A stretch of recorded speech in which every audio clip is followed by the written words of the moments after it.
But any woman knows if you're hot, smart, iconic, and you just stand in your whatever that is, your truth, people will not like you. Everything you say just becomes part of an agenda. People will always have some motive if you're an influencer. We're essentially quiet quitting a 700,000 plus YouTube channel to start a new one focused on religion. I needed proof, and I said, God, give me a reason to launch that second channel. It's like you're taking back control of your image. I started this channel from scratch 5 years ago. I can do the same thing all over again. Do you ever think you'll delete your main channel?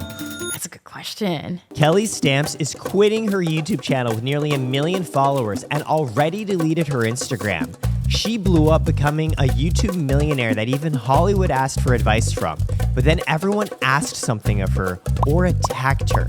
Today on the Karat podcast, she shares how to grow beyond toxic relationships, why she's focused now on faith over fame and money, and how to get the courage to start over when you have everything to lose. 3, 2, 1. There we go. That's a proper That was one. good. Kelly, thanks so much for joining the pod today. You told me recently over one of our regular voice memo text exchanges, Yes. you are quitting YouTube. Bye. I decided to, like you said, quiet quit my YouTube channel and start a new one. Why? You know, life is like my Mini Cooper. It breaks down after some years and you got to diagnose what's wrong. That's it. And what's wrong with that channel is nothing's inherently wrong with it. But you blow up sometimes for the good reasons and the bad reasons. And the algorithm, Miss Algorithm, recognizes a pattern. And I just didn't want to keep doing that pattern.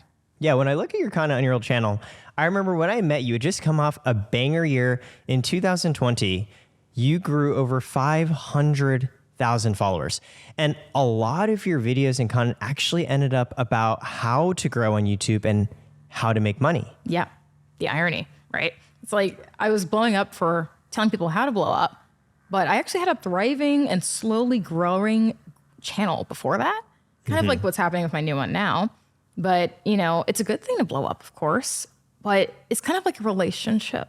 You see, mine with tiramisu, it came in slowly and it's still going strong because I haven't really deviated from it. I've learned its strengths and weaknesses and I will always be there for tiramisu.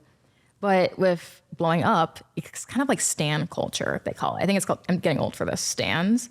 People who super fan you, they will leave just as fast if they find something wrong. And in my case, it wasn't really anything in particular. It's just kind of like a fad. People are irrelevant, then they're irrelevant. But I'm always going to be relevant, honey, just to a certain audience. Yeah, because to your point on, unlike tiramisu, the algorithm just blowing you up for content, not just about lifestyle and relationships, but eventually about blowing up, it becomes this very recursive, oh, you're a popular creator who's growing, whose content is about growing, and it's going to attract people who want to learn from you. How do I grow? How do I make money? More than they care about you. Yeah. And I would argue that a lot of them, they do care about me, but it's in the standpoint of being a resource. And if you're like a people pleaser or a former people pleaser like me, you know that gets old. And it actually happened recently in Dallas. I was at this place called the Katy Trail Ice House, and there were like 3 handsome guys sitting next to me, and they were just minding their business. But one of them particularly just seemed like he didn't want anything to do with me. It was a real story. And then basically we're all talking at some point. I mentioned, oh, I make content. I'm a content creator. So I've moved around a lot. I'm still new here. One of them turns towards me and starts paying all this attention to me. Long story short, blew up my phone, showed all this interest all of a sudden and was like, yo, I want to start content one day. I want to be like that. I want to get like you. And he actually was a good guy, I think, because we had good conversation, but it just seemed like from that point forward, I was only a resource to him. Yeah. Kind of like what I sent you earlier, that guy. And I just don't know at that point. Do you actually care about me or do you only care if I can offer you something? So many people experience a similar blow up though, Yeah. but they keep going because you're making a lot of money. Yeah. You're getting a lot of views.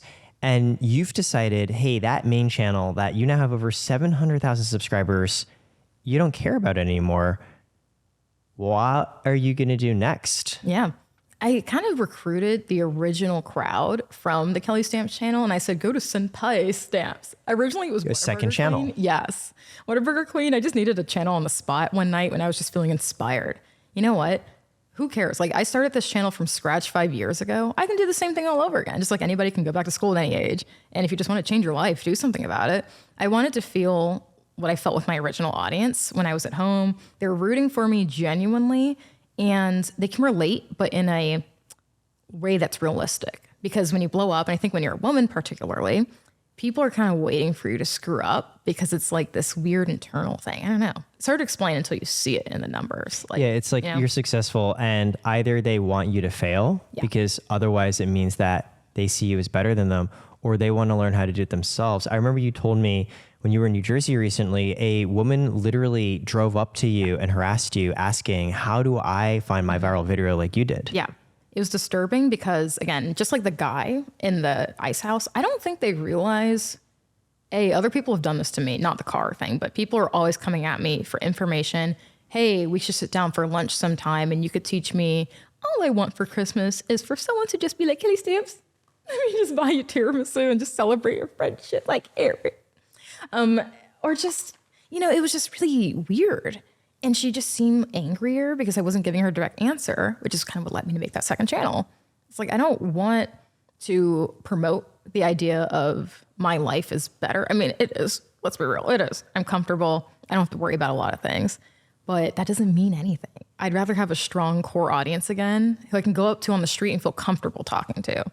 Why start a second channel though, instead of just changing the content on your main first one?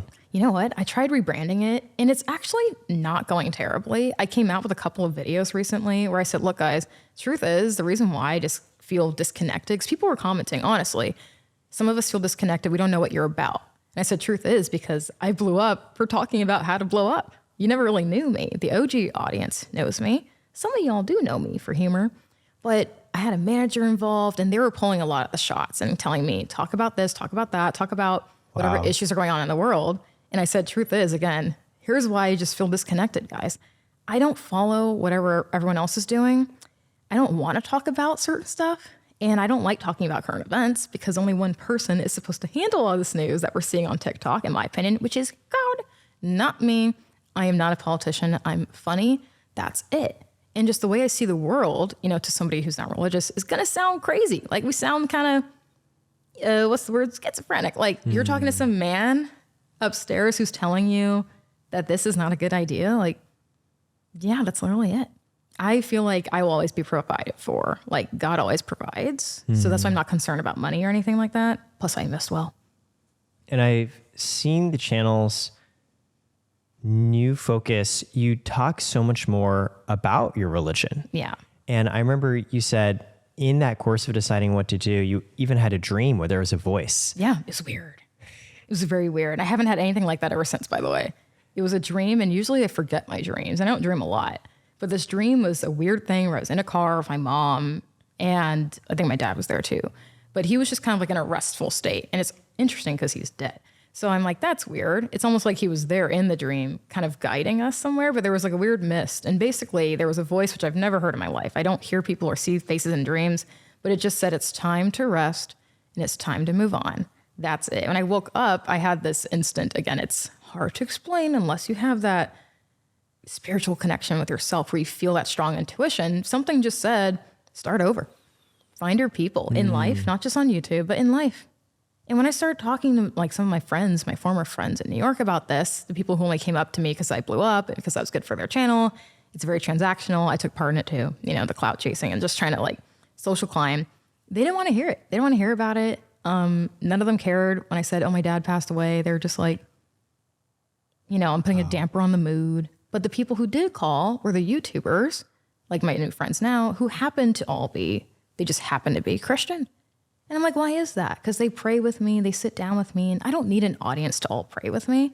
Yeah. But I would rather inspire people to just live a life maybe a little bit more like Christ, because I try to do that all the time. You just didn't know because I didn't always talk about it in the past. Because as a people pleaser, I don't want to make people uncomfortable. And so you were afraid that people, upon hearing you reference your faith, might decide to stop watching. Yeah, because there's a lot of reasons to not like Christians. I live in the heart of it in Dallas currently, and they judged me. I had these funny shoes. They were like some brand like Golden Goose, something like that. And they had a rainbow on it. And this lady at church was like, you ain't that LGBTQ. And I was like, oh, no, ma'am. And she's like, and I'm like, why would you say that? What if someone wanted to come to church? I go, you know what? I want to learn about this thing Kelly Stamps is talking about. And you've just shared 2 experiences with 2 very different types of people in New York. Yeah. With creators living that hot influencer lifestyle, you sharing like, hey, I'm going through a lot. Yeah. Not getting the support when you talk about your faith versus you're in Dallas, you're at a church and a woman's going after you for wearing rainbow colored clothes. It's almost like in both places, you're a little bit different. Yeah. I can't relate to waking up thinking about what people are doing in their personal lives. And at the same time, I can't relate to just being blissfully unaware and just, I don't know, having a lifestyle surrounded by partying, heavy drinking, trying to just hang out with whoever just because. But I also kind of envy those people. What do you mean envy? Ooh, I wish I knew what it was like to just not care about anything we just said. Because if I didn't care, I would just keep posting on Kelly Stamps like nothing even happened. I would have never opened up my mouth about my own personal thoughts because when I made a lot of money.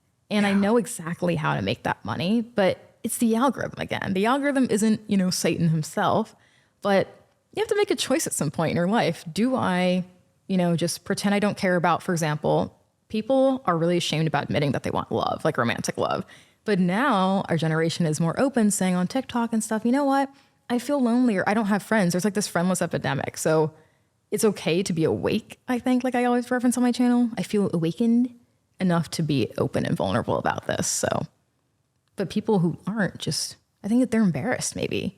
Maybe they do feel what I feel, the girls who ignored me. Maybe they just didn't want to talk about it because they're like, oh, that makes me uncomfortable. Wait, literally. So you would share things like, hey, like my father passed, and you mentioned it felt very transactional. Like, what would that be like? What would they tell you? So back when I had Instagram, hey, girly, I saw your videos on YouTube. What neighborhood are you in? And I said, oh, Upper East Side. OMG, we should hang. I'm like, I see nothing wrong with that because we don't have coworkers in the YouTube world. We just kind of you do a very good job of connecting us all. So yeah, it's good to connect. And we connect, just like college setting. You don't know if you like people or not. You have to meet a lot of people. So I don't have anything against meeting, but you meet and then it's just like, let's film a vlog. Sorry, they don't ask permission. They would just film a vlog and put me in it. And obviously, we're all on the same-ish level on YouTube. Some have less, some have more. But it just felt like they're forcing it. I went out with Kelly Stamps today, whatever. And this happened in LA when my channel was just blowing up. And it's just so obvious. Yeah. And this girl's like, Kelly Stamps is my bestie. And you see me in the back and I'm like, blink twice if you need help. But yeah. And why did you delete Instagram? Honestly, there was just no reason. One, I'm cute. I like taking videos more, and Instagram was better when it was just pictures. So I want to make a new one. I think I will come back because I got to help the people. Give a slay once a week. Yeah. Like you said. Slay and pray. But I like taking film pictures. But the thing is, people were bringing you don't want to be rude to your followers, right? I have this cute photo dump, film pictures from Japan. Someone comments, girl, I've been following all your tips on how to grow a channel and it's not working and I'm a bit bummed. I feel like you don't care about us anymore. So it's like, you're bringing your negativity to my page when it's just cute pics. That's it. 2, I don't like interacting on Instagram, honestly. Kind of like what a lot of people are saying right now. A lot of people from the past, not really high school for me, but after high school, they watched me go from a busser to a server to waiting tables and doing all sorts of jobs. And they're commenting, oh, Miss Hollywood now. So it's like, I would start a new Instagram, kind of like a new channel. It's weird. I don't know. I think the trickiest thing in life is learning how to find value beyond validation numbers. Yeah. Because you mentioned transactional, and the hardest thing in life is learning how to focus beyond external validation, the numbers and the views. Yes. You could have kept doing what you were doing. And all of these people that are trying to get something from you, it's because they care about those views. How did you move past caring about that as well as the people-pleasing part? Yeah. I would say also getting rid of a manager who didn't serve me well was the first step to that. Because, of course, like anybody else, it's natural to want views. Views equal money or power or making things happen in and off YouTube, really. You get acting roles. I got handed an acting audition for some movie. You literally did a call with Brie Larson, Captain Marvel. Was that your manager? Yeah. They're just like, hey, Marvel superstar, you should hop on and do a collab together. He was a good manager. Him and his partner, they arranged this because they just know there are things that you can do like that lead to bigger opportunities. What if someone saw that and was like, I like that girl in her bedroom eating tiramisu. Who is she? They got me an acting role too. Not a role. I didn't get it. I didn't get that. But they sent me on an audition virtually. Yeah. So it's like there are so many good things that come when you have power online. But the bad, in my opinion, outweighs the good because you hit this point when you realize, oh, that's why YouTubers become hermits. Is that good for my mental health? Is hustling better or is chilling better? Can you protect your peace too much? So basically, to answer your question, I felt uncomfortable with the amount of people who have made me uncomfortable in public. The amount of sad things I would just happen. Like I was at the airport, San Diego. I landed there one day and this girl comes up to me and she's like, oh my gosh, Kelly Stamps. I said, hey girl, we're talking. And she's relatable to me because she looks like she's in her 20s. Yeah. She got something going on. She's like black or something. I don't know. She's spicy. And she's just like, girl, I don't know how you do it. I'm like, what do you mean? She goes, I hate living here. I'm like, oh, how? It's the most beautiful city in the world. How do you hate San Diego? She goes, as a black woman, well, you get it. I'm like, no, I don't. What are you talking about? And I got what she was saying because I'm so relatable at that point growing up. She basically was projecting how hard it is for some, not all, but like for some black women to exist in society. And she's totally valid in what she's saying. She's like, at the workplace, I'm the only girl who's dark skinned and I'm overweight. And I feel like guys here don't like me. And I'm just like, I'm trying to get my bag. Why is she telling me this? Oh, because some people see me as their friend to the point where they just trauma dump on me. And it made me feel guilty. No one should make you feel guilty, but I'm too empathetic where I'm just like, why would you say this to me? And it just hit me. Like, I can't have anybody feeling this way. I can't control it though.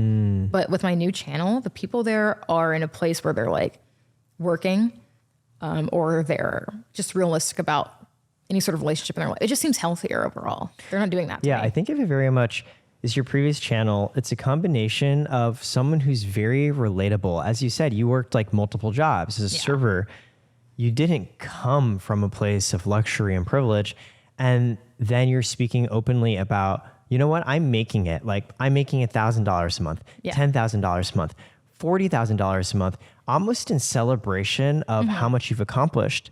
But it becomes a beacon for, as you said, two types of people. One, people who almost grasp onto you and hope for how they can emulate you. Yeah. Because you are so relatable and you're doing it. And second, for people who then come wanting something from you as well. It reminds me, to your point of saying, hey, when you quote unquote made it as a YouTuber, people would seek you out. Like the person at the Dallas airport who said, scary. Well, I relate to you because I'm also black. It reminds me, you mentioned you were ice skating once and someone said, why are you in winter sports? That's not where they want us. And I remember your reaction was, I literally just wanted to go and ice skate. Yeah.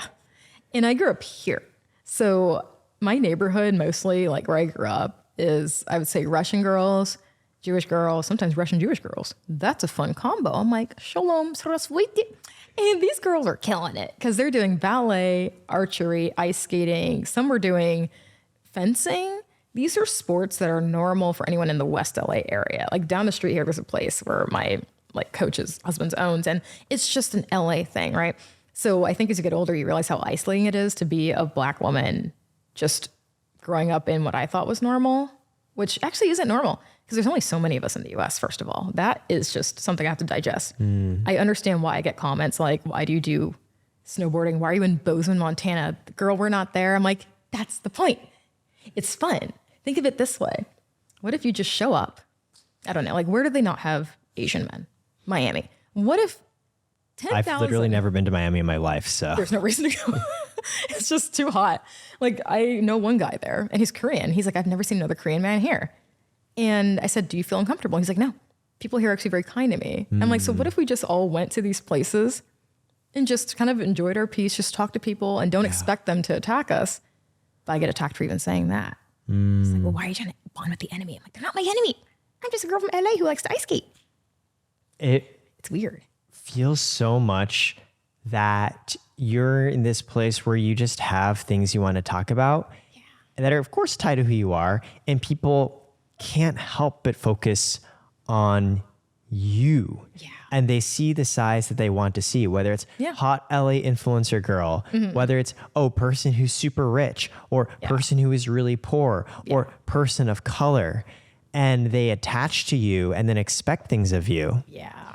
And when I look at your second channel, you said that you almost started off by saying, look, I'm not the most relatable person right now because I have privilege. This is who I am. You're now putting forth your own POV. It's almost, instead of you putting your story and image of me, here's the story and image I see of myself. And now you can choose whether you with it or not. Yeah, that's basically it. Is I think if I knew what I knew now, if I knew what I now know about YouTube, I would have started it differently by being a little bit more, I'd say, unhinged. But the thing is, I always was saying these things, but you'd have to go way back to hear it in videos. And I had Instagram back then. I was really active. I said on a Snapchat story between college classes, guys, can someone make me rich already so I can live between Paris, New York, and Manhattan Beach?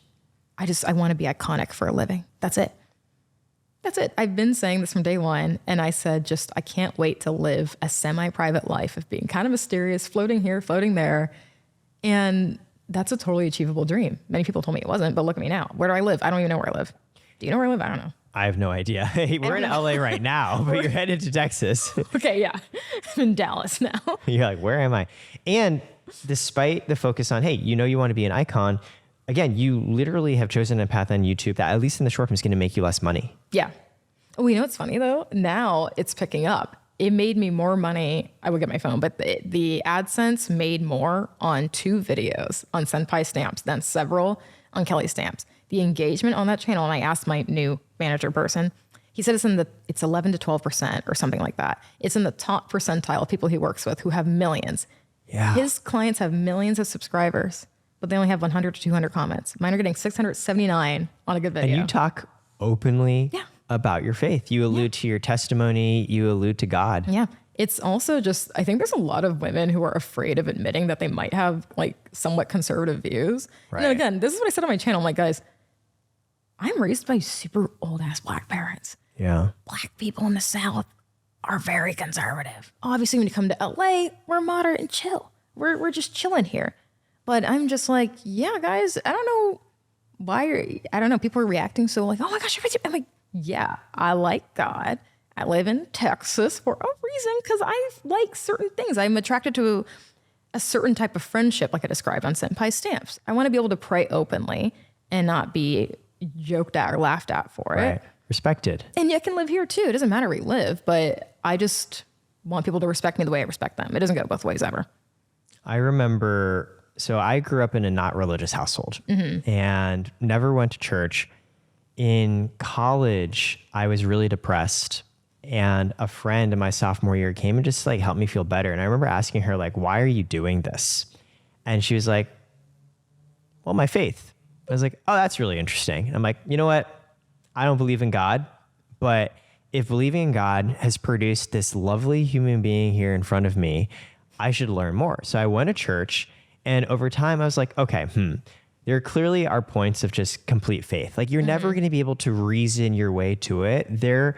You can get as close as you want, but there's always going to be a leap that you just have to willingly choose to make, knowing that there's not quote unquote proof. And hey, if you make it, there are a lot of other things you can reason out that kind of follow from it. And I was like, you know what?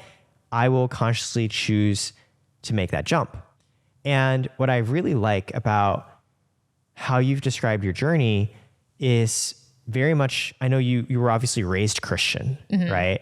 But it's almost like with the second channel, you've now made the choice to lean into it and be more open about it and care less about people worrying about it, because it's not, like every video you're like, let me talk to you about my faith. You're kind of just, you're the same Kelly you've always been, but now instead of videos on here's how I make $40,000 a month, I remember my favorite title from yours is I tried hookup culture and the Holy Spirit said no. It's a great video. That's my favorite video so far. It was an amazing video. Now you can be an example for people to see, oh, here's a person of faith. Here's how they live. But it's not like you're lecturing them. You're just living your life just a little bit more true. It's always been, well, I wouldn't say my faith has always been the same. I'd say, you know, you're just raised Christian. What does that even mean? Like people ask me, Kelly, do you have kids? Are you putting them in church? And my answer is, of course, naturally, I'd say, sure, throw them in, you know, whatever school. But is that really going to work? Because I was Christian because I just didn't want to go to hell, I was saying before. This is not a good reason to believe in something out of fear. That's a little creepy, isn't it? But until you have that thing that happens, some people say it's a spiritual awakening. They say it's a death. They say it's receiving some sign. Maybe it's a dream that comes to you. Whatever it is. A lot of people are talking about this right now, like Kat Bundy. Something happened to her. She shared her testimony. But I would say mine was just a collection of things that were happening. And the timing of me trying to escape my terribly toxic home, YouTube blowing up the next day, after me praying about it, constantly saying, get me out of the situation. But then I have to think, well, that hasn't happened for other people. People are praying right now like, oh, please help me out of poverty or help me out of this abusive relationship. And it hasn't happened for them. So that's where it gets frustrating for people and they lose faith. And it's like, well, there's no proof yet. Why hasn't it happened to me yet? But that video in particular is my favorite because I posted that and I was so scared of what people at my church would think. Some of them didn't like it, by the way. I don't go to that church anymore. But some of them were like, you're talking about hookup culture. I'm like, yes, because it's real and relatable. I'm sorry, this is 2023, almost 2024. This is the culture we're living in. Yes, I admit I've had sex before. I've had one boyfriend and I've tried stuff in between. PG-13 things, by the way. Doesn't matter if it's PG-13 or rated R or rated G. I like G because it's like hand holding, but it doesn't matter. It's real. It's relatable. So it's like, I just think the best place to live is somewhere in the middle, having a realistic approach to faith. Yeah, I don't look like your common Christian. I may not sound like one either. And I'm not shamed of things because in our religion, it's like, well, you're forgiven. So I don't know, pay your dues. And I just want to inspire people to just live in their truth. In having to deal with so many expectations, either from people who don't understand your faith or, as we mentioned before, people like, yeah, you said literally in your church, like what's going on? So when you feel that anxiety, what helps you work through it? What helps you feel better? I literally pray. I get on my knees and I go, give me clarity on this. The fun thing is, you don't get a concrete answer. You don't get like a magic ball that says, sure, go for it. I'll give you an example of something that I did. I needed proof. And I said, God, give me a reason to launch that second channel. Because what happened is that day I was walking around Brickell and some man came up to me again. This can happen with any channel. It doesn't matter if it's like a finance channel or auto, whatever. I said, give me a reason to stop posting as much on Kelly Stamps and get a new channel to reflect something for more like the girlies. Anyone can watch, obviously, but something for the girls. This man comes up to me, like rushes up to me in Brickell, puts his hands on me. He's like, yo, Kelly Stamps, girl. Yeah, grabs me. Yo, Kelly Stamps. And he didn't realize that it was threatening for me. But he grabs me and it's like, yo, girl, wait, stop it. I've been trying to look for you. Yo, we got to collab because when I saw you blow up, you remind me of my little cousin. And he always told me I always got to start a channel. People don't realize this happens to me. I'm not kidding, like maybe 4 or 5 times a week in a big city. Wow.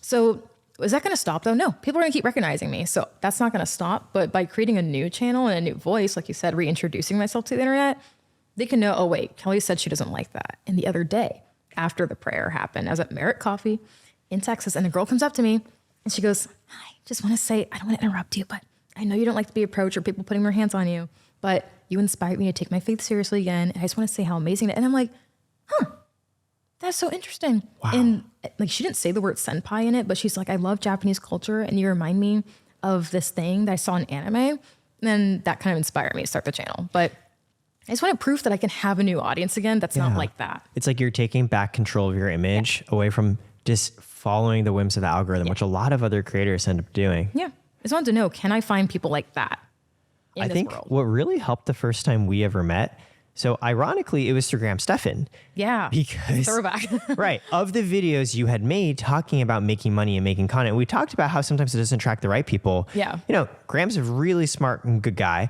And he's like, hey, I'd love for you to meet Kelly. And I think what really helped was I had known about you, but I hadn't watched a lot of your content. And so I was able to approach you without these preconceived notions of who you are and get to know you as just like an actual human being in front. Yeah. And like, that's how you operate when you don't have content. But you had such a blow up that everyone came in with this perception of who you were already. That's the problem. And that's what's really hard for me on the business side of marketing myself to brands, because we make a media kit. We don't have to, but most people have a media kit. Where to show brands who you're about. Brief explanation. Here's my content style. And my manager actually asked me, Kelly, how would you describe your content? And I said, the way I thought of it way before the blow up videos, if I took all those out, if I removed every single video on how to advise, you would see that there's a clear goal there. It was like just relentlessly chasing a fun life, unapologetically living, I guess. Yeah. And it's just moving around. What did I say in the beginning? Way back when my channel didn't even have a channel yet. On Snapchat or Instagram, I said, guys, make me famous so I can live in Paris, New York, Tokyo, and just vibe until I figure out what I really want to do. People forget that. And some people do remember me saying that, but then they're mad when it actually happens. Right. And like, why will you understand that you guys keep making people famous? Stop logging into social media then. I don't know.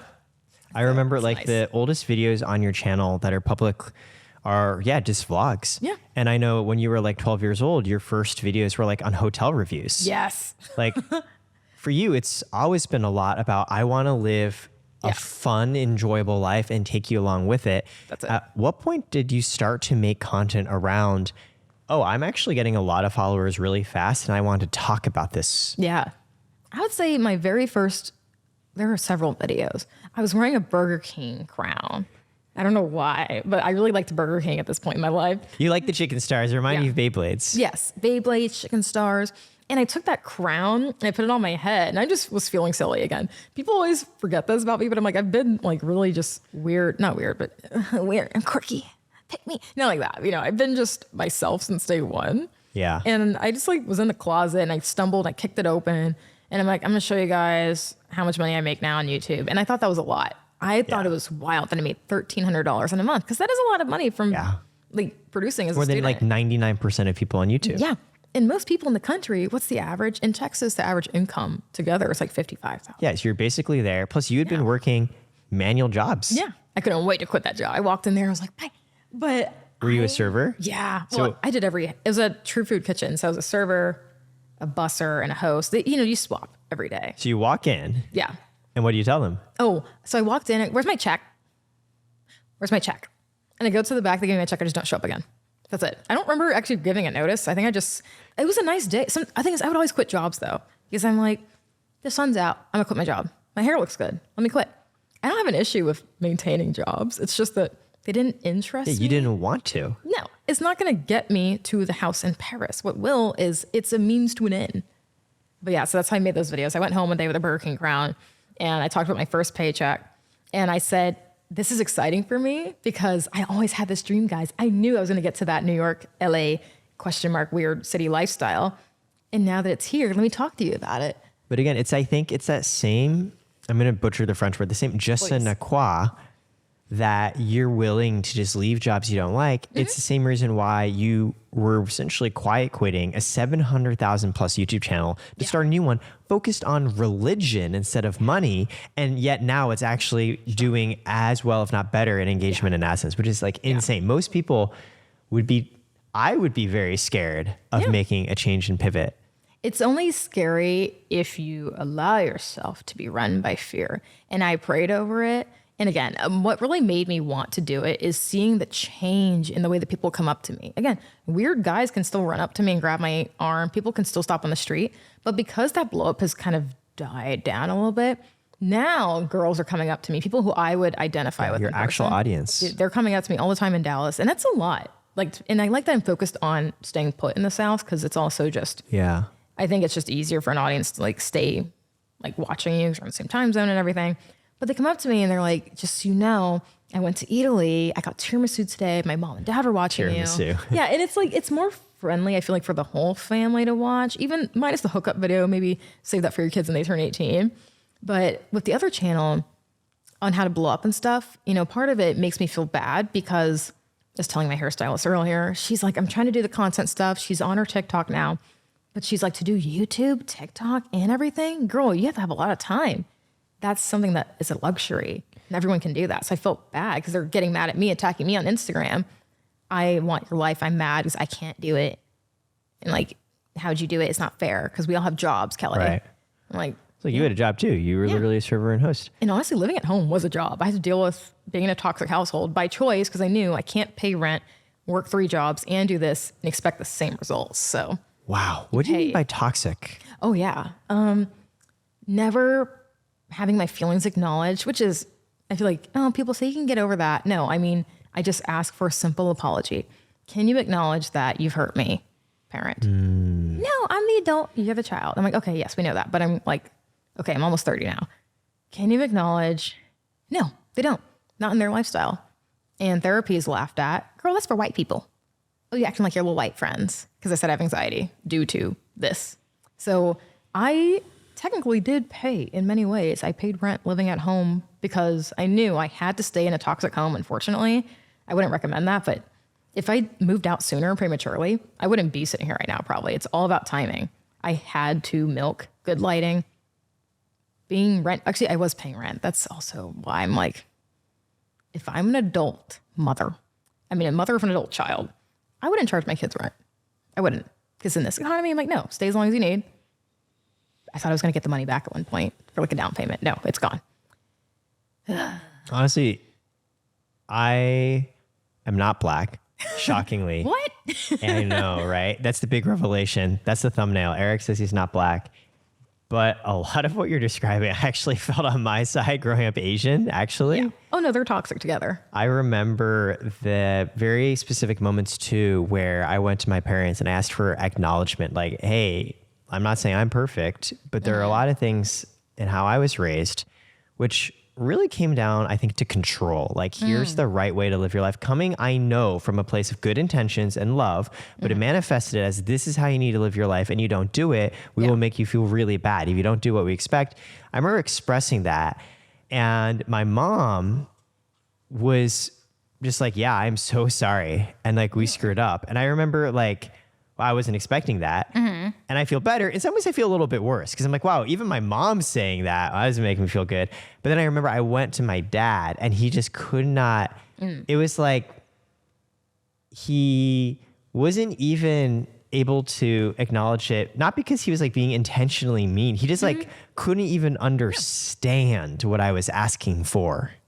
Different generation. Yeah. And I think also if they're older or if they're not from America, which is true for my parents and for your parents. they're in survival mode. Yeah. My mom, my dad, parents were, but my mom's from the deep South and my dad's from the Midwest. So he grew up pretty like normal. But if I had this joke one day. I'm like, what if I came home one day and was just like, I don't know, said something like, oh, Dad, I'm going to fashion school. Like Gossip Girl Jenny.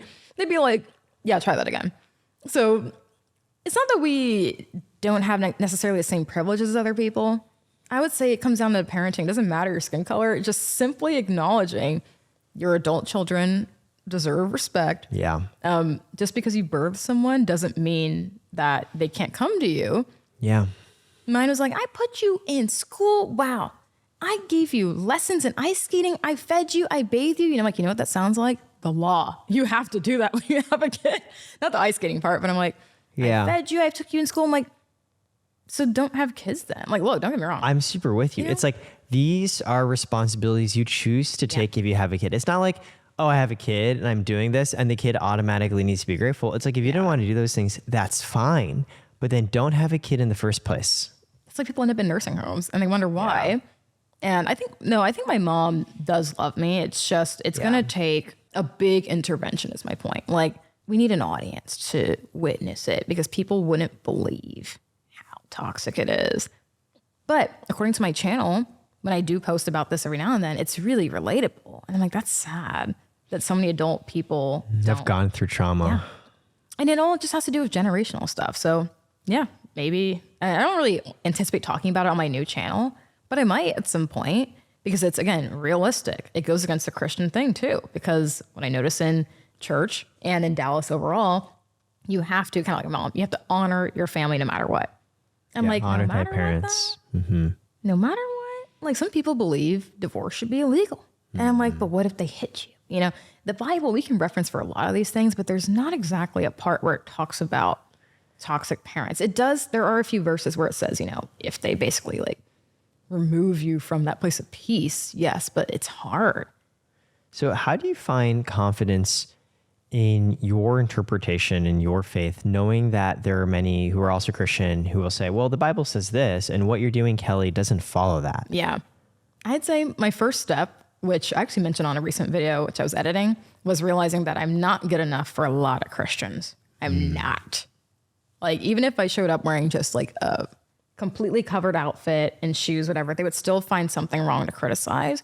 Because I think when people who are new Christians, like completely new to the church when they're like 20s, they get excited, which is good because you're like, you know, on fire. Like, yeah, this is great. I found this faith. Like, I found meaning. I found a group of people. Right. But then they're like, let's judge others. I'm like, stop.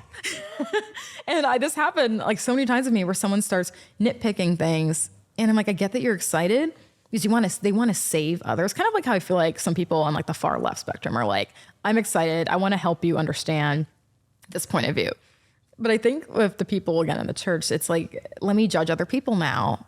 And I get comments, by the way, now on my new channel. Someone's like, the way you talk, the way you dress sometimes. Someone's like, it ruins your testimony. I'm like, so you're telling me that my dad dying, seeing this thing that he loved, by the way, appeared out of nowhere in the road. Only something that he would like. Because I'm wearing a V-neck, it's ruining my testimony. Why don't you learn how to control your lust, control things? It's always on the women. It's very misogynistic. But at the same time, I take ownership. I'm like, yeah, if I can learn how to slowly be modest, sure, but like dressing like that's not going to change anything. If I walk outside, I'm still fine. I hope I was going to be like, wow, Kelly Stamps, you look fine. I'm like, I know, because I'm in a Karat hoodie, or, you know, it doesn't matter. It's so basically my realism, I think, is my best approach, accepting that I'll never be good enough for other people, period. I learned that on my new channel. You cannot please people. 2, your relationship with God is more important. Speaking and having a relationship with everything is just so much more important. You can't please people in the church. You never can. It's weird. So you alluded before to being a people pleaser. Yes. And I'm now hearing and understanding you with I'm hearing so much conviction and confidence from you, almost to the opposite of being a people pleaser. You're almost saying you can't care what everyone thinks about you. Yeah.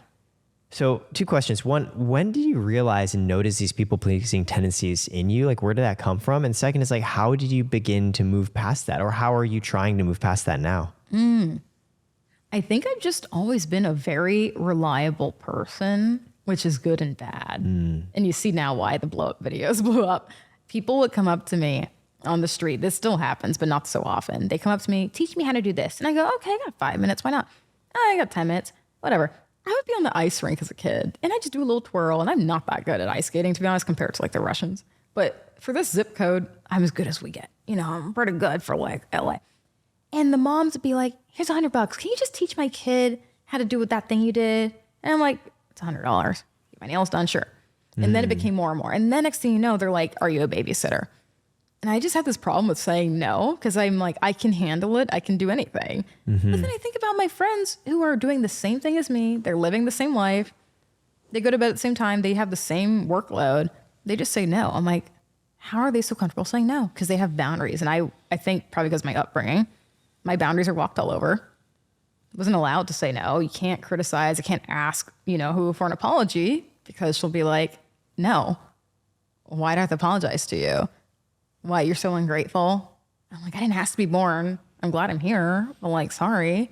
So yeah, I think it's unlearning the possibility of being a possible victim of a narcissist, maybe. You were so used that, hey, what I express doesn't matter, that I have to, for my own survival, listen to what other people tell me, or like bad things are going to happen, because I've learned growing up with my mom, I got to listen to her. Yeah. And okay, well, guess what? If other people tell me things, now I feel like I need to follow that too. And one day just realizing, becoming aware of that. Yeah, I'd say it's kind of an unintentional thing from YouTube as well, because you naturally want to follow what works to blow up your channel. It kind of goes back to that, where people were asking me reasonable things. Hey, can you do another video, but you should actually mention how you edit. That's cool, doing a video on editing. But then at one point, I actually know I have nothing more to say. because I've covered all the bases of how to literally start a channel. I don't know what else to talk about. I'm done. But for them, like the text I showed you earlier between that guy, it wasn't enough.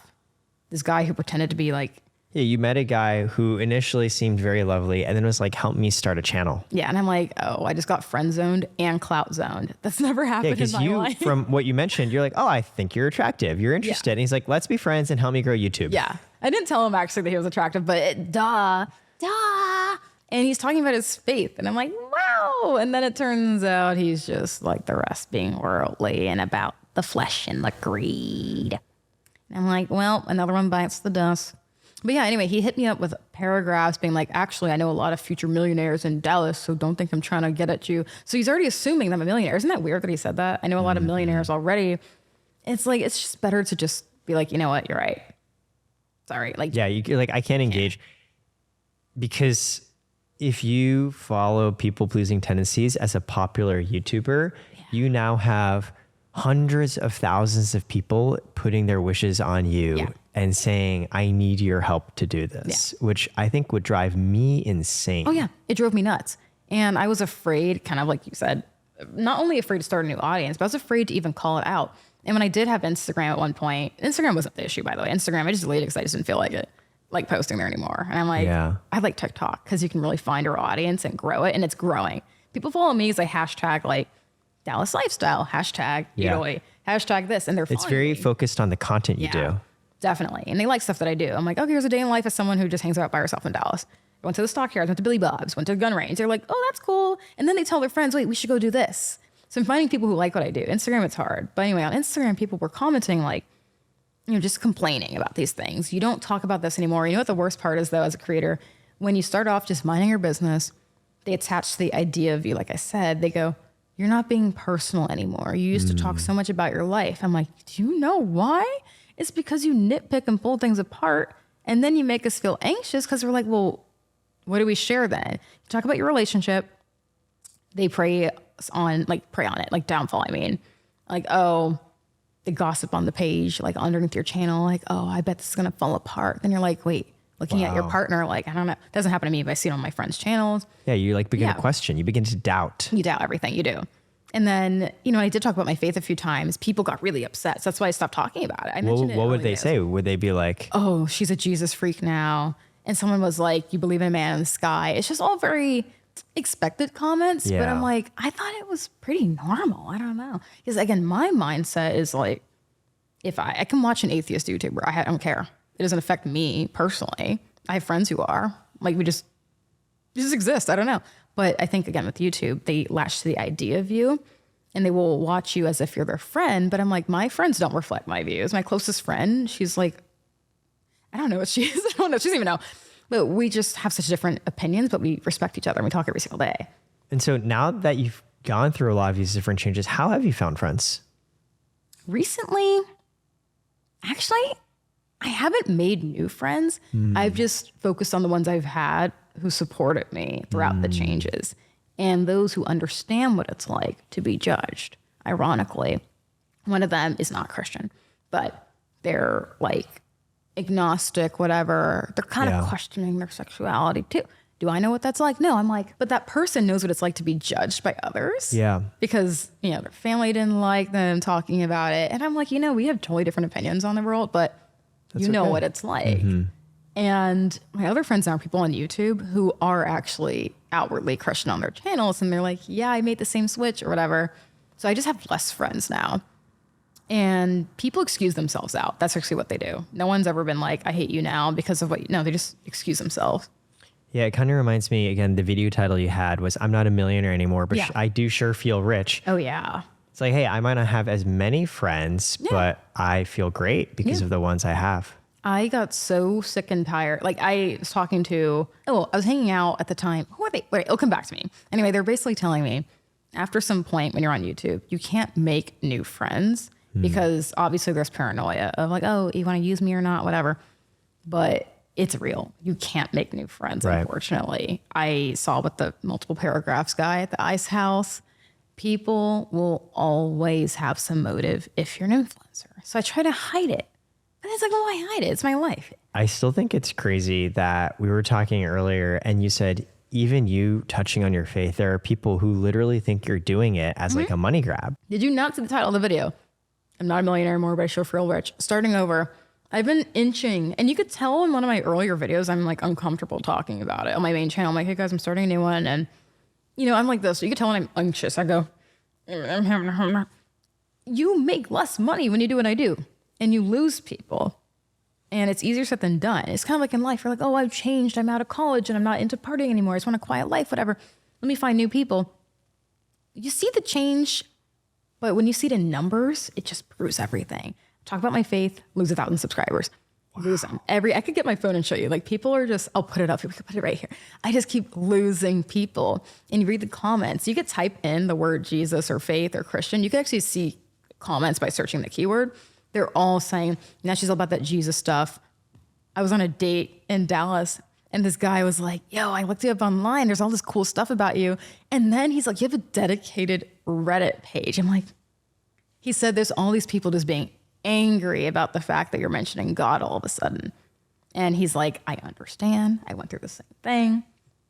I did notice when I Googled you online, there are forums of people examining not only your religion, but your appearance. Yeah. And your financial status and your relationships. Yeah. It's crazy. It's like you have stalkers. Yeah.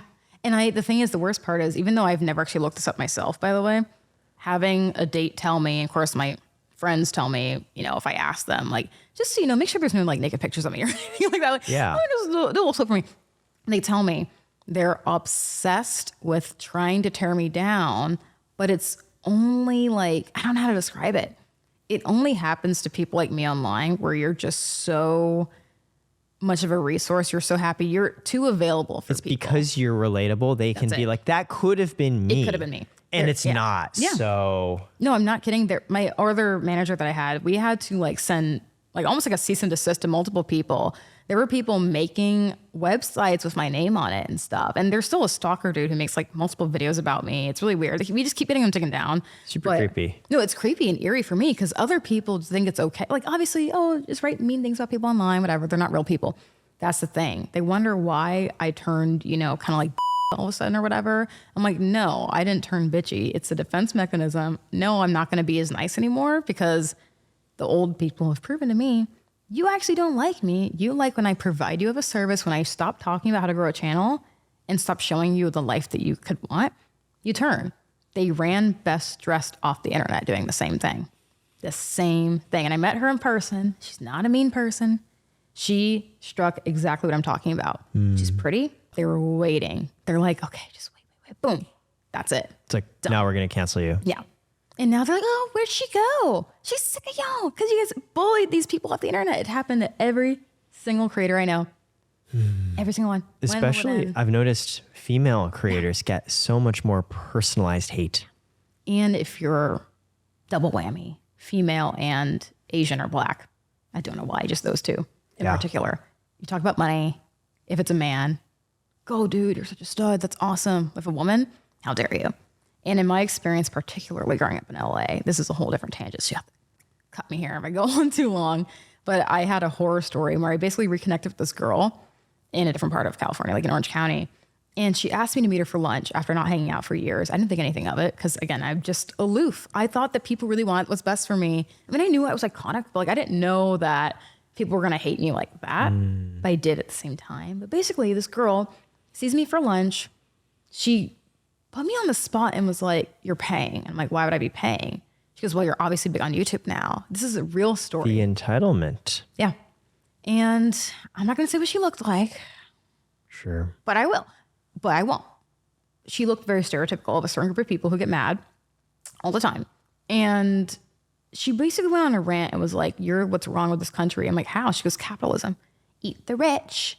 I'm like, but I'm not rich. I had just put out a few videos at that point. I just had a couple of videos go like viral. But she just turned so angry. In the vitriol she spit at me that whole evening. I'm like, what did I do? I just went viral. This girl was waiting for a reason. So I'm like, you're okay with getting free lunch. But then when I told her, no, I'm not paying for this. Like, you need to go 50-50 with me. That's what you do when you go out with people. Or you take turns. She wanted a free meal. And I said, you're just being entitled. Wow. And then my friend, who's a friend of her, basically told me, that this girl is mad because I'm the black girl that made more money than her. I'm the black girl that made her uncomfortable. It's true. This girl grew up rich. She had one job. Just use what's there. Use your advantage. She didn't. She's now like being a total bum, smokes pot every single day, has nothing going on in her life. She's angry. She just lives on Twitter. And she sees you succeeding. It was horrible. And she somehow made it about race later on too, of course. She pardoned? Oh, she somehow made it about race. Oh my I don't know gosh. how. I don't get it. I don't understand. She basically told me, like, as a black person, again, this is why I just can't relate to a lot of people. She's like, as a black person, you should be using your voice more to talk about issues. Again, this is a white girl with the name of a season. And I'm just like, all because I didn't buy her free lunch. So it just shows that what you're talking about, people online who are dedicated to trying to like tear me down for some reason, they are the same people who are smiling in your face when you're viral. And that's why I remember you said in another video, a lot of times when you face these anxieties and pressures, that's when you pray. That's when you trust in God. Yeah. And easy. Just what do you see as the ultimate dream or vision now for what you're doing? You've been focusing on the second channel. Mm-hmm. Sure, you might be making less money, but of course you're still making enough to support what you want to do. Yeah. I will say too, I have a lot of sponsors on my other channel still. So actually the income is just not from AdSense. It's all sponsors. Makes sense. Is what pays us anyway, mostly. But still, to not be posting there a lot and taking that hit to AdSense means eventually the sponsors will at some point go down because it's all about your clicks and everything. I would say my goal is it's not a number anymore. It's not like 1 million or 200,000, whatever. My short-term goal would be to get to like 100,000 pretty soon. But it's just to have a strong, engaged audience of people who don't expect perfection out of me, people who will not attack me because I say something that they don't like, and just expect a realistic approach to influencing, because influencing is changing. Like, we're all tired of it. We're tired of the cycle. You make somebody famous, you attack them, you attack their home, their parents, their relationships, their everything, and then they disappear usually. They get tired of it. They disappear, they quit, like best friends, they run offline. They turn private. I would rather just keep casually influencing. And honestly, I might have just an idea. Somehow start an agency like what my manager does for me, but specifically target people who are Christians, because I'd like to find more like US owned companies that are possibly like more open to sponsoring somebody like me. And I haven't had an issue getting sponsors now, but for the new channel, a brand might look at it and be like, there's a lot of Jesus talk in here. I don't like that. So I just want to make something that's friendly for people like me online. Yeah. I really get that. And you mentioned too, a lot of the time when you were blowing up, you go, and not just friends, but even people you'd be dating would assume and expect certain things of you. Have you seen this begun to change now you've started your second channel? And for your personal life, like, what is the focus and dream there? Is it to eventually settle down, have kids?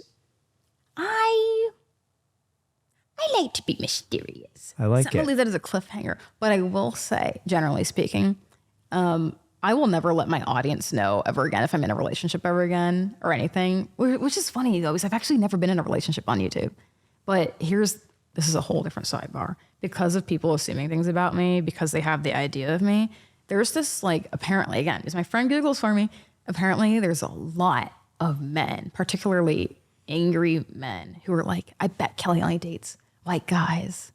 And I'm like, why is that? People say that about my Chinese friend too. We look at each other, we're like, are we the problem? Oh, it's because we're so-called, she's a banana and I'm whitewashed, whatever. So it's like, unfortunately, I don't feel comfortable talking about dating anymore on my channel because of the men. They just get so angry, or the women too. They just assume, oh, I bet this, I bet that. So if I were to have a kid and settle down, unfortunately, I can't put it online because people send negative energy all the time to me. I rebuke in the name of Jesus. I'm seeing this journey that you've already gone through in your personal life on learning how to set boundaries, how to be a people pleaser, now carried over to your content. When we came previously and recorded a podcast, we focused a lot of it on relationships. And we made the conscious decision, hey, this is reflective of your original first channel, which was very heavy on relationship type talk and on how to grow fast on YouTube and money. And that's not true to who you are anymore. You've quit YouTube so that you can not really do YouTube anymore, but just be Kelly Stamps, which some of that will be content. Yeah. But you're no longer like following the algorithm. You're kind of just doing what you're wanting. Yeah. And all I wish is that I did this sooner. If I knew how easy it was, which actually I don't think it's completely easy for everybody, because I was talking with other content creators and they're like, I wouldn't know how to market it. I wouldn't know how to start over. They're afraid of letting go of that audience because they've had it for longer than me, 10 years. And I get that if it's been 10 years, but even 5 years, it's a long time. Like I've had a lot of success with a lot of things, but you know what's funny about those things? They came and they left as fast. I had a PR team involved at one point, internal, and they did not like me because I won't say it here, but again, some stances that I had as a Christian woman. They were telling me, talk about this thing. And I said, honestly, that just doesn't apply to me. I don't want to talk about it. It's uncomfortable for me. They're like, well, you have to as a woman. I'm like, no, I actually don't. I don't want to. I don't care. It doesn't apply to me. That's my stance. I'm sorry. So I've had so many moments where I've had to pick, like, do I pick Kelly Stamps? Me? Like you said, like we're starting over for myself. I'm saving my sanity, my dignity. Or do I do this for views? The popular thing is to just be, quote, open-minded today. But I'm like, I am open-minded. I'm open to hearing your wrong opinion. I'm kidding. I'm open to hearing. I'm open to telling you that you're wrong. Yeah. Like I will listen to discourse. I will listen to, and you're listening. I hear you. I feel you. But I'm like, I have myself at the end of the day. I don't care. And I don't honestly need TikTok, YouTube, Instagram, whatever. Like I can go out there and get a job doing anything I want. But yeah, I'm not letting people know anything anymore because unfortunately people have ruined that for us online. Because I would love to talk about how I make my money again, break it down. It's really fun for me too, to do the accounting every month. And I just can't do it anymore. Because you know it's going to attract people who are going to follow you for the wrong ways, for the wrong reasons. Ugh. It almost makes me think if the algorithm is just a river rushing downstream and everyone's like in line hoping that they can just throw their raft in and just be carried along, you're like this very stubborn rock in the current where you're just like, I refuse to go along. In fact, I'm going to make the algorithm go around me because I'm going to be so distinct and clear on who I am, what I'm about, what my boundaries are, that people will find me even if the algorithm doesn't care because they are so engaged. It's working too. I love that. It's working because you notice my titles, like you said, are very just here I am, take it or leave it. The hookup culture video is hilarious too because it appealed to both people. If you tried hookup culture and if you realize it doesn't work for you, regardless if you're Christian or not, you're going to find that video funny. And then my most recent one, whichever one it was, where it's just like, everything feels weird since 2020. Anyone can relate to that, but it's like, why does it feel weird since 2020? Oh wait, I felt a little off since a few years ago. Let me click on that too. And yeah, I'm not a millionaire anymore, but I feel rich. Like I don't care about who cares that. The biggest realization, and honestly, Kelly, I think this is one of the reasons why we're friends. The biggest realization I ever had in my life was you have to find the things you care about yourself. And one day I woke up, I was like, that's not money. I thought it was money for a long time. So I had my period equivalent to you continuing to make more videos about making money and growing and views. I was like, oh, look at my salary. It keeps going up. I feel fantastic. And then one day I'm like, this is pursuing a false idol. This is pursuing something that I don't really care about and I need to stop. Yeah. And the thing is, I was actually okay with that for a long time because I thought, as was I. Yeah. Like, I'm like, well, is it a sin to chase success? Right. I don't think it's a sin to say, let me start my own company for creators. I think the sin is if you are knowingly somehow ripping off people in your business. Like, even though I didn't do anything wrong, it's just so hard for people who, aren't on the same page. Like, we're on the same page. You understand, even though you're not religious, why you'd want to start over. A lot of people don't want to understand you. Yeah. They're determined to misunderstand you on purpose. So it's like, even if I did put out videos, which I would love to do, on how I do my own accounting every month, because I don't have accounts anymore, how I do this, they will just hear, la, la, la, la, la, how much does she make? Okay, let me go harass her in person. Let me go, I don't know, it's just weird. It's like they have selective hearing, just like the guy. And I told him, just so you know, like, the way you're coming at me right now, it just seems very transactional. I don't know what to say, dude. I just want to break from texting. He made it all about him. Oh, I know some future millionaires actually. So don't worry about it. And it's just, no one cares. At the end of the day, they don't care about us. I'm sorry. Like, it's a negative outlook on life, but a lot of people don't care about it's a protective one of drawing your own boundaries. Do you ever think you'll delete your main channel? That's a good question. I have too many funny memories. So honestly, no, I don't think so now. But it was a big step for me to delete Instagram. That was part of it. I wanted to delete any attachments to the old channel, which was scary because like I had my Instagram longer than YouTube, but I wasn't ever like monetizing it or anything. You had a popular big Instagram. I did. And I just don't like the access. That's what it was. Like, I don't have Twitter. I have YouTube and TikTok. TikTok, anyone can access me technically. They could comment wherever they want. I don't really see it though, because I'm always posting on TikTok. With YouTube, it's healthy because I'm putting out like a thoughtful piece. It is like a search engine to me. It's not so much social media. With Instagram, people, when I turned my DMs off so early into my YouTube career. I turned it off, like I think right when I went viral, because I originally was texting a lot of people. Ooh, part of that problem was I was messaging people like, they're messaging me, hey, I saw your channel video and I just want to say I love it. That's so cool. Let's hang out before you go viral. I fell for this and I ended up becoming friends with a couple girls in New York City and they didn't even realize that they offended me. But one girl was like, you're just as smart as my grad school friends. It's like, why would you assume that I'm an idiot? Yeah, and I gave her free clothes because I get PR all the time. And for her to say that after doing that, I'm like, forget it. I can only, unfortunately, be friends with people who are doing equal or better. That doesn't mean because then they don't covet what you have, which then manifests in all this weird, either like trying to get things from you or like hating you. Yeah. Oh, it's one or the other. Yeah. No one has ever been neutral about me except friends in my actual life. And I think they're actually the minority. The people who are hating on everybody else's success, they're loud because they're on Twitter. They live and breathe. They're loud because they're not at work.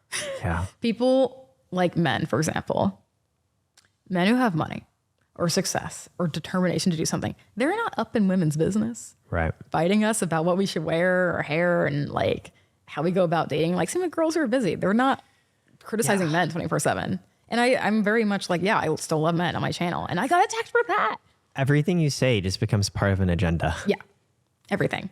I gave up trying to please people. And it's like, when I tell you I almost cried happy tears, I never cry. I told my friend who's not on YouTube, like just a normal civilian, she's like, Kelly, the joy that you have talking about your channel now.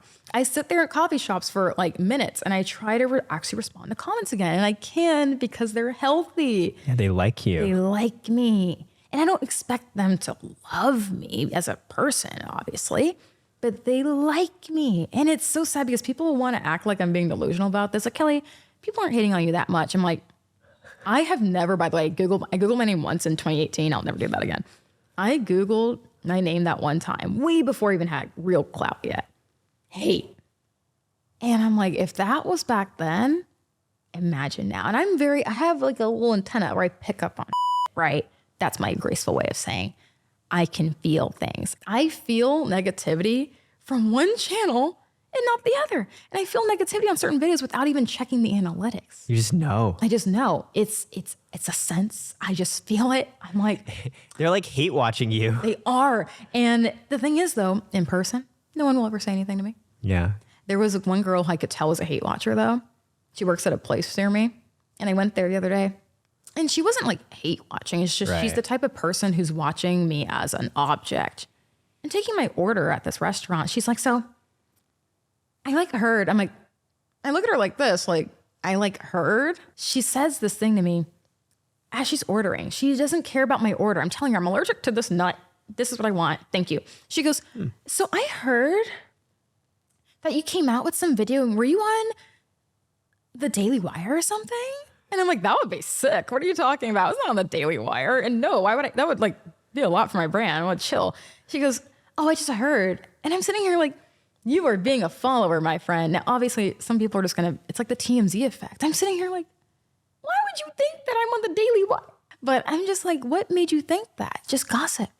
She goes, oh, I like heard somewhere. I'm like, you mean you were looking online? And she was like this. I'm sorry. Just to see her, like, not to intimidate her, but just to see her tremble like that. And my friend was like this to her, like. It's like people almost suspect you as a creator to be nice no matter what they say. Yeah. And I checked her. I'm like, you can go now. Like, why would you do that? And then she's like pointing to the staff and they're all whispering. And then they took pictures of me. And my friend who's a civilian is just like, they are the type of people who might be hate watching because she didn't care about the order. It was just all of a sudden, there's a celebrity at my table, but I hate her. So now I'm like, well, she spit on my food. I don't know.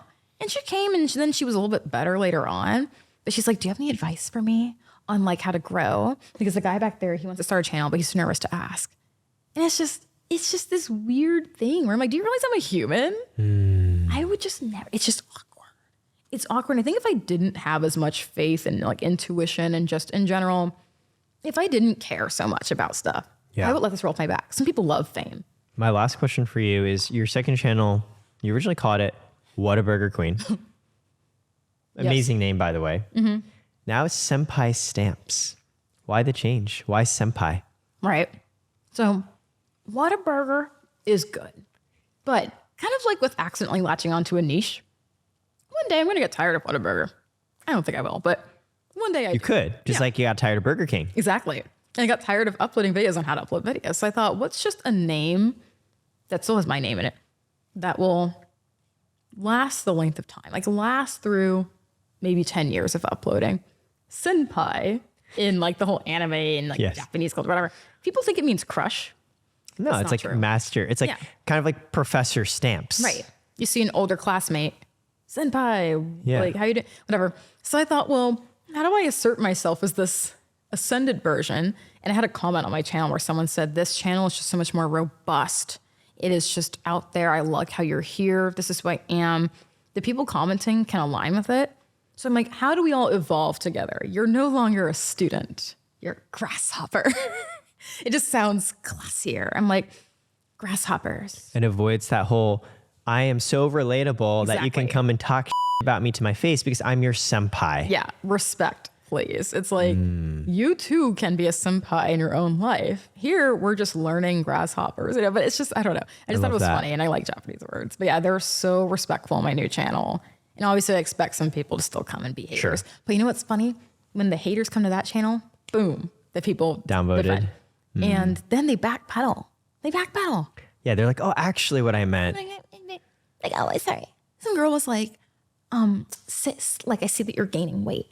And yeah, I did gain weight, but I'm like, I don't know, like I'm almost 30, you're supposed to gain weight. Someone comments is saying this is shady. And I didn't have to say anything. I was like this, look at the grasshoppers go. Because they're like real friends in real life. They're comfortable doing that. Yeah. Because I really made it clear on my other channel. I said, if you have haters in your life, I said, if you're pretty, if your money is up, and if your body is snatched, go to my other channel. Like, I'm not saying if you're ugly, you can't come, but any woman knows if you're hot, smart, iconic, and you just stand in your, whatever that is, your truth, people will not like you. Particularly also if you happen to be black for some reason. It's a triple whammy when you're Asian for some reason. Because I think they're just like, I can relate to her. Oh my gosh. She went to, school with me or whatever. And then it's the relatable content for people who are just so sick of the same type of person on YouTube. I love that. That's my rant. Kelly Stamps is dead. Long live Kelly Stamps. Yes. Senpai. Thank you so much for doing this. How do you feel? I feel full. Whew, you got to eat your tiramisu. I'm so excited to. I think this was really good.